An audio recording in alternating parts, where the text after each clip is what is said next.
Okay. Okay, thank you for your patience, everybody. And welcome back. We now reconvene into public session.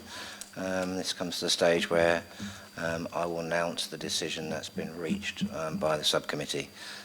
Bear with me while I change glasses, my reading glasses. Don't get old, it's not a fun journey.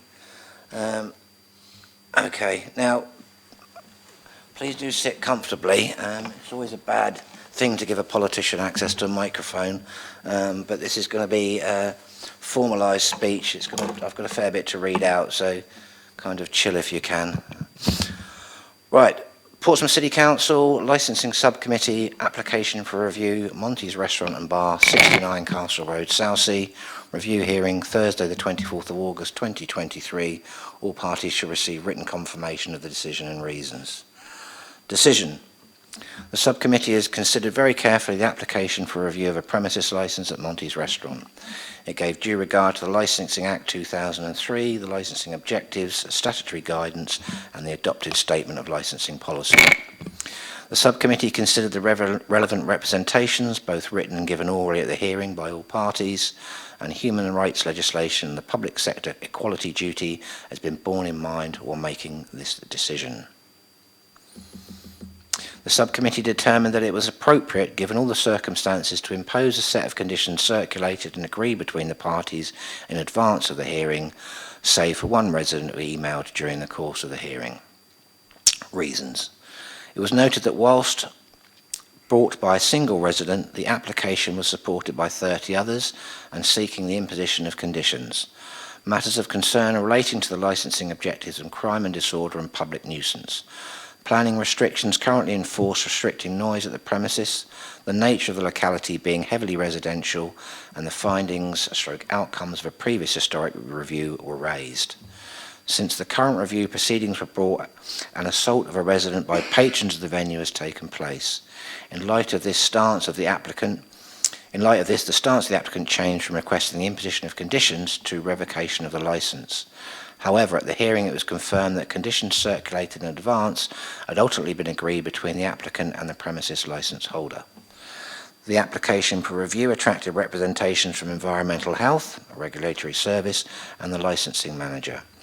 It is noted that enforcement action by Environmental Health, following the witnessing of a statutory noise nuisance at the premises, included the service of a noise abatement notice under the Environmental Protection Act of 1990.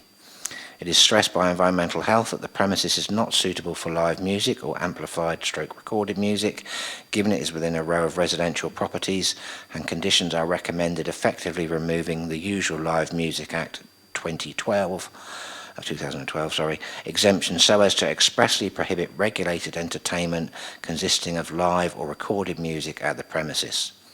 At the hearing, it was confirmed that the 8 conditions agreed by the parties were endorsed by Environmental Health and considered sufficient to address their concerns. The licensing department report a number of issues of concern and indicate that a formal written warning has been issued. Likewise, their position was clear that the agreed conditions would address the licensing objectives. The applicant's representative addressed the subcommittee and outlined the context in which the conditions have been agreed, referencing specific points of the residents' representations, noting the change in the style of operation of the premises as well as the locality, given the changed status of the street.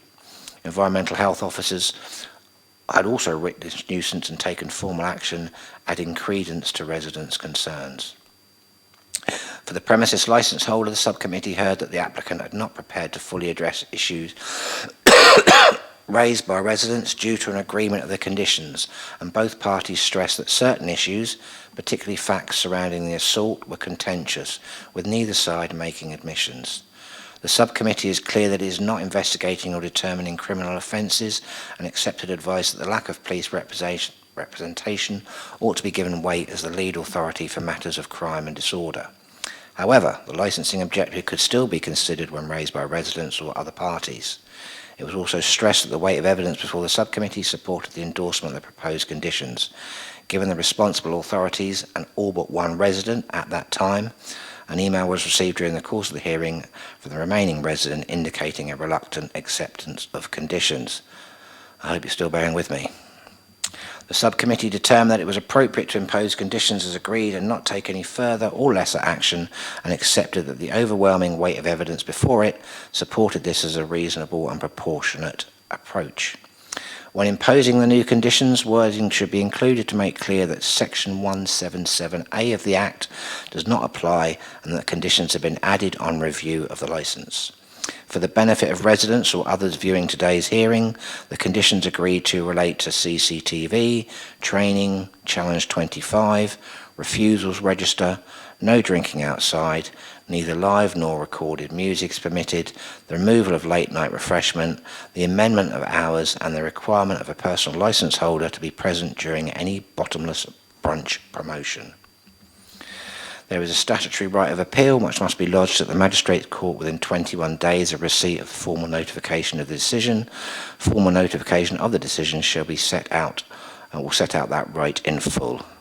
And that, you'll be pleased to know, is the end of that I had to read. So thank you for coming along. That's the decision. If anybody does wish to appeal, which seems unlikely, then you'll be given advice how to do so. But hopefully that's an agreement for all parties. Could I just clarify one point, sir? Yeah. In relation to the conditions 1 to 8, those conditions have been accepted in full, even though you've just read out a summary. That doesn't quite match, but in essence you are making a decision 1 to 8 as agreed are implemented.